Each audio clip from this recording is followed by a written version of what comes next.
Hey, welcome back to our Leadership is a Contact Sport. I am your host, Steve Harper. I am so grateful that you're joining us today because you are in for a treat. Joseph Rockett, a construction project manager with Irving ISD, is our guest today. And I've known Joseph for a number of years. And to say this man exudes leadership would be an understatement. He is committed to making anybody and everybody who crosses his path better. And I can see why he is such a valued resource for Irving ISD because he is so committed to making the very best environments for both students and staff. He is someone who, by just the nature of what he does, makes a huge, huge difference. Talk about a ripple effect. This guy lives it. I'm so grateful that he agreed to join us today for our series, and I can't wait for you to meet him and hear his thoughts on leadership.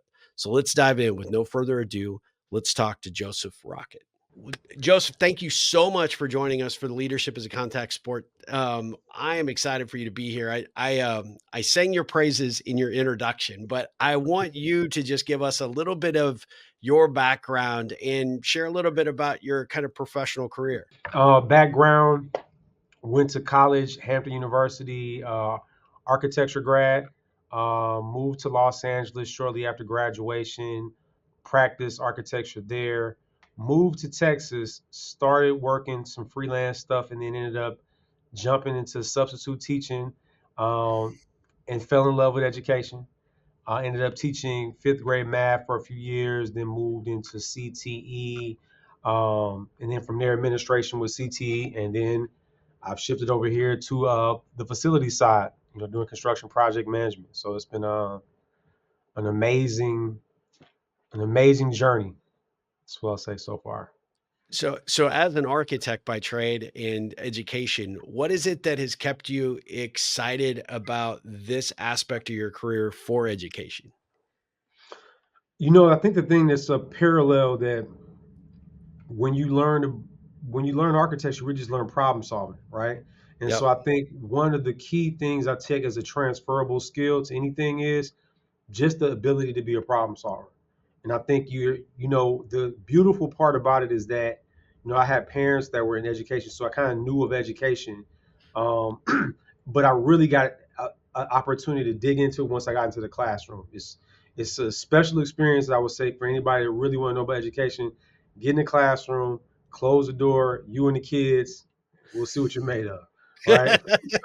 It'll test your metal in a big, big way, It touched right? your a little bit.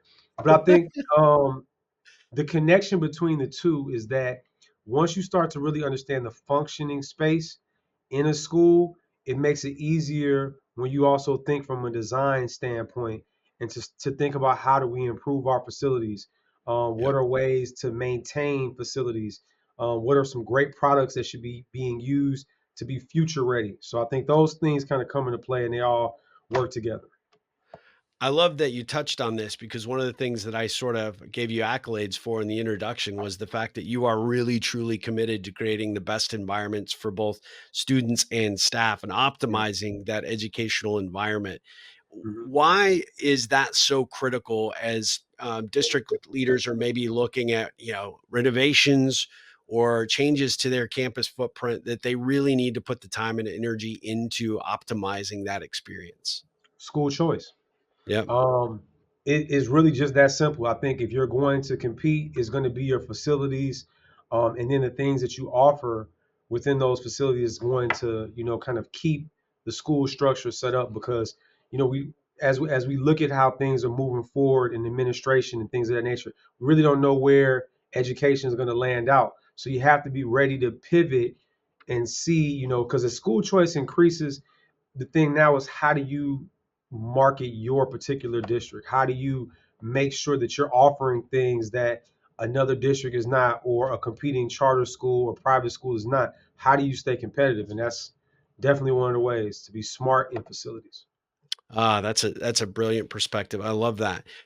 Given your career path and all of the kind of twists and turns you took, you've seen a lot of different leadership styles probably Mhm. throughout those different moves. Give us some examples that you've seen of where leadership really was lacking and how that impacted. you or your colleagues? I think what happens is where there's no vision, the village will perish, right? Yeah, And everything starts at the top because I think if I just take it from a being in a school perspective, right? Um, being in a school perspective, the principal who's the leader in that space and is the top of the ship there, there's been a difference because some people are instrumental in the culture that's created or culture that's maintained if it's good. And some yeah, people are instrumental in creating negative culture that ultimately doesn't work overall. Because I think one of the things is that when you have anybody working under you, there has to be some level of motivation, right? There has to be yeah, something that the person is working towards and that you're helping to cultivate that and being a part of making them a part of a bigger vision. And when that's taking place, people enjoy what they're doing. They love to yeah, come to work. They work well with their coworkers because there's purpose. So I think when I've seen it done well, I've seen the entire environment work well. I've seen students perform well. I've seen staff have high levels of retention. Those are the leaders that you can kind of see that have set forth a vision, whether they're um, your leaders by example, or they're the vocal leader, or they're the silent type that you just watch the actions and the moves. The style has not been as important as the creation of culture and taking on that responsibility, in my opinion. yeah.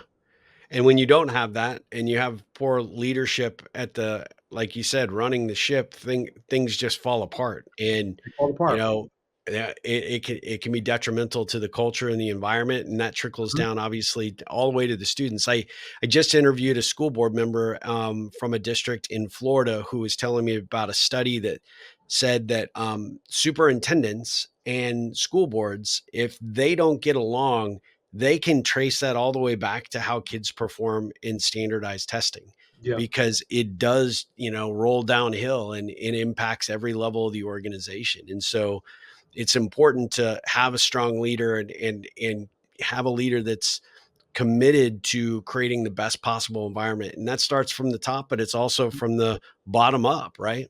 Hmm. I would agree. I think one of the things that we have in Urban, we have a very strong superintendent who has been I would say a bit transformational, right? You know, you look at the history of our district and you look at there were different times there were spurts of buildings being done. We have a fairly older district, but then you look now at this time period where we're getting ready to have, I want to say, 7 new buildings up within a 2 to 3 year time period, which is actually the most we've built in the history of the district, and it's being done in a very thoughtful way. And you know, she's also really championed wellness, which I think is very important Yeah. because it it really also goes towards caring about your people, which is the most important asset that you have in any business, in my opinion. So I think caring about people, and I think this was really kind of sparked even before the pandemic time hit. This was a big part of our initiative since she's been here, and she's gotten along with our board, and just weather storms in a way that Sure. you have a high level of respect for her leadership. So, Yeah. Well, mhm. you're a respected leader within your district. For someone who's going to watch this, as you know, we're putting this out because we really want to highlight people like yourself that are doing amazing work and in districts that are getting it right because there's lessons to be learned, right? And so we've been very fortunate in these early few segments to get a lot of traction from school districts that really are trying to look for new ideas and innovate and learn from their colleagues. And so I'm so grateful that you're part of this series. If you were in front of someone that's coming into a leadership role within the district, whether it be a new superintendent, someone that's over construction or facilities, a new principal, what advice would you give them to get started down their leadership journey on the right foot? That's a great question. There is a formula that I like to use, right? The first thing I would say is first assess everything before you make any determinations of doing anything. Assess everything. Assess everything from the people, the infrastructure. And I think as you're absorbing more, then you can implement your leadership once you've absorbed enough to be able to now come up with a real game plan. So I think anybody that's coming into leadership, whether it's this district or any other district, whether it's from a superintendent level, whether it's from the construction level, um, the number one thing is to really first assess what you currently have in play before you just decide, hey, I'm going to implement this. Let's see what's right. Let's see what's wrong. Have a Yeah. SWOT analysis for things. Come into it very observing, and I think from there, then you can get buy-in. And you're going to need buy-in. You're going to need the people to believe in the same vision that you're pushing out and have purpose to that vision. And if your vision has purpose and you can get people to buy in and you can effectively execute that vision, then the success will be there. Yeah. I love that. I love that. Is, is there anyone throughout your career that stood out that really distinguished themselves as a leader that you went like, I want to be like that person when, when I get into a role of responsibility or I find that leadership, hat and I put it on, there's someone that I want to emulate.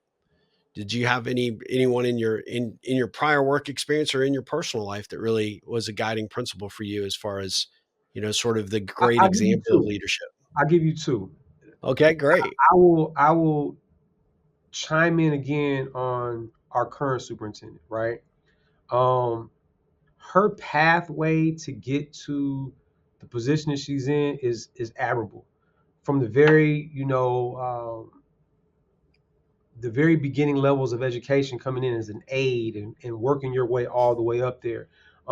Historically being the first female Hispanic superintendent in the district's history.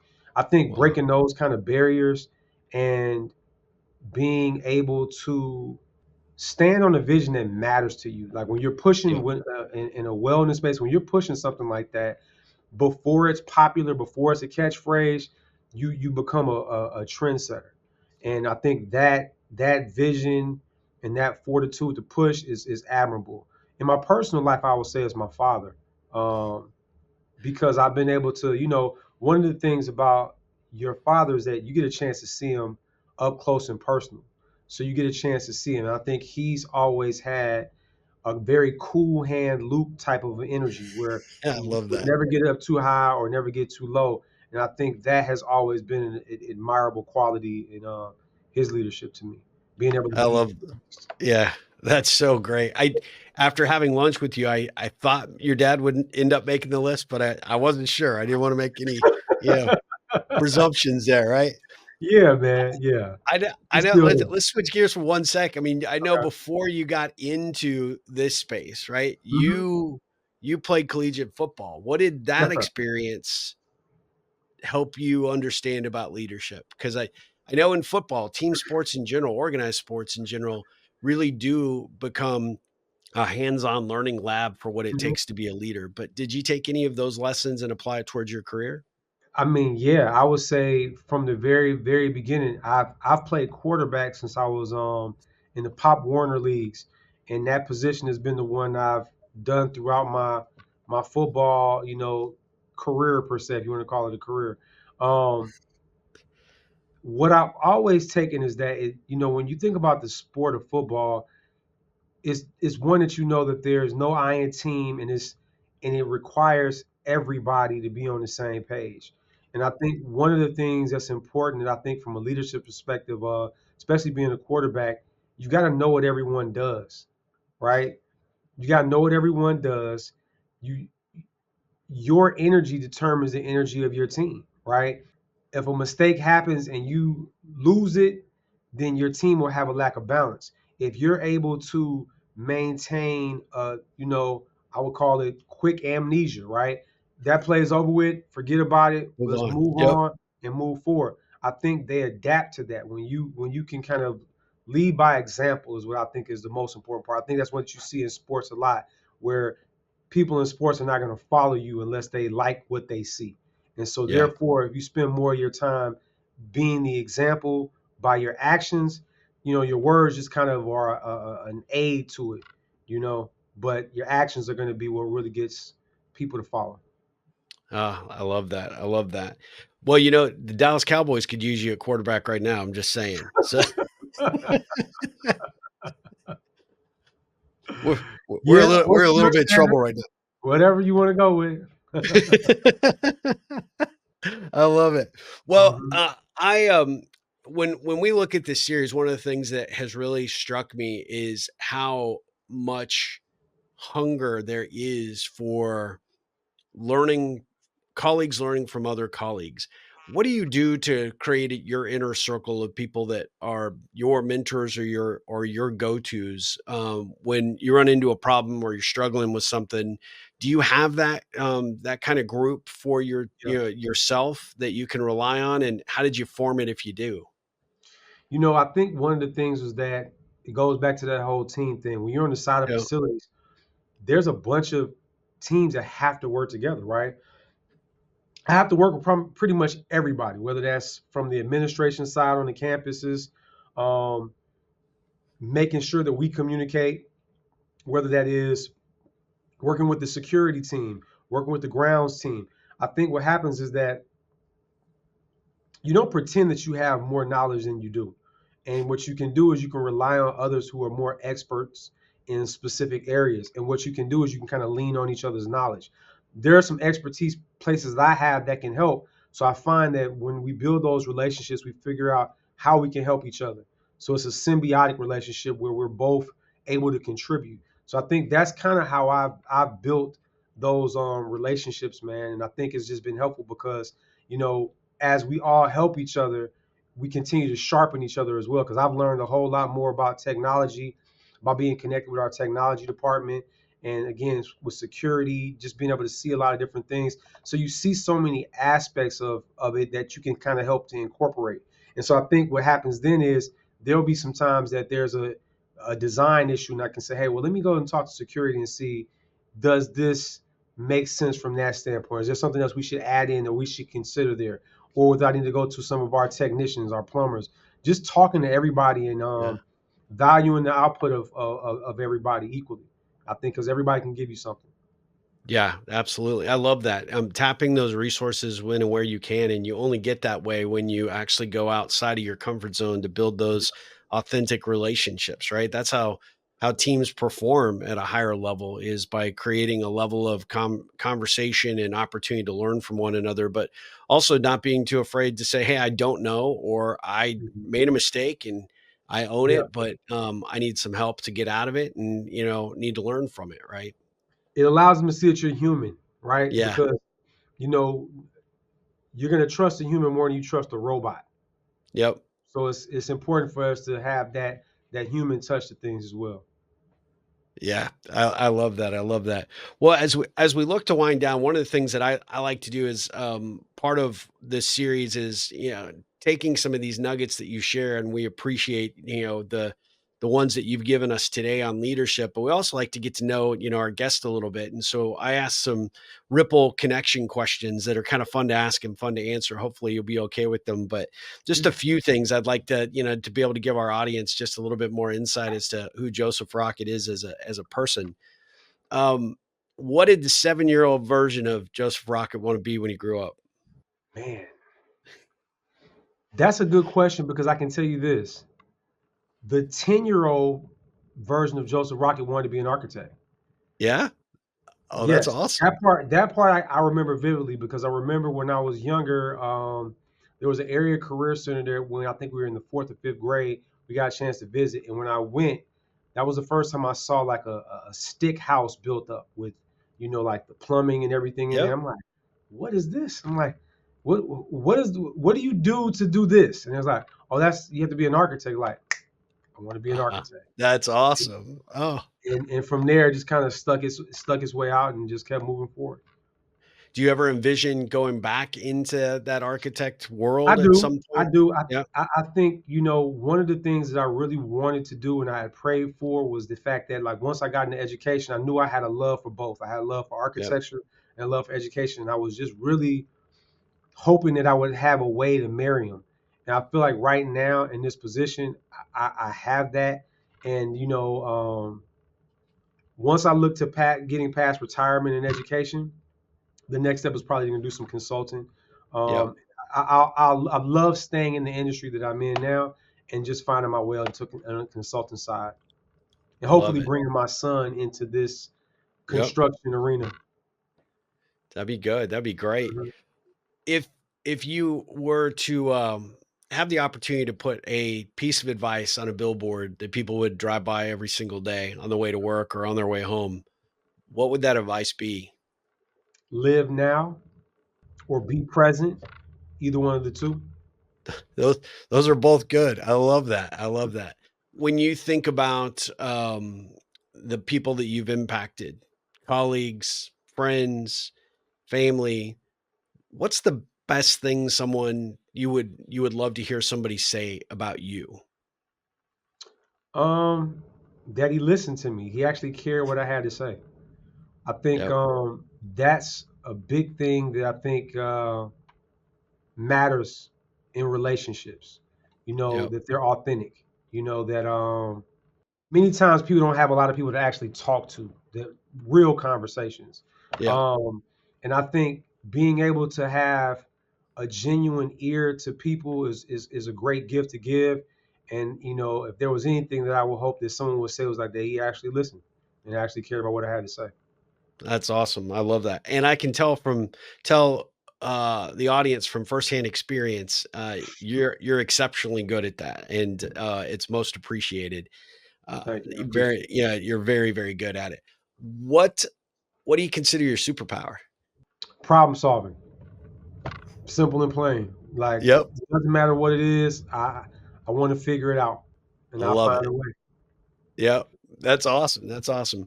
Well, and two last questions. Mhm.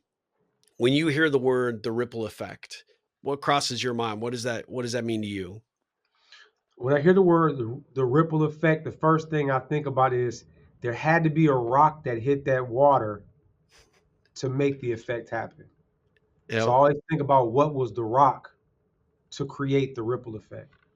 Now, Brock being your actions and what happened, Mhm. what occurred, What was it, right? yeah, I love that. I love that. Well, as we wind down, I'd love to know what ripples can I be looking to create for you? You know, one of the things I want to say first is that I'm really happy with Owner's Insight. Um, and what the ripples that I look to see are the vault, right? And Yep.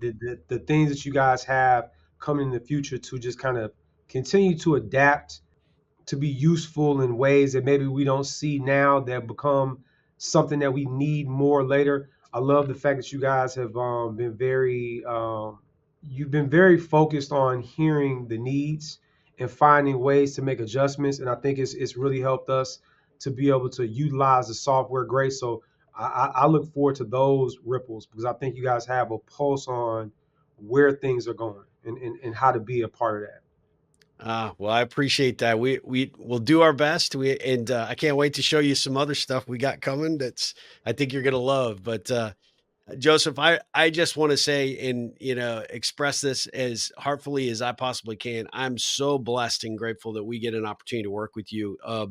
Yeah, customers are customers, but when they become friends and colleagues and supporters, it becomes easy to support them even more. And you're someone that has always been super positive and someone that I enjoy talking to. I know the whole team enjoys talking to you. Yeah, We're just very grateful to know you and to have you as part of what we're doing, not just professionally, but also just as friends. And so, thank you so much for agreeing to be a part of this series.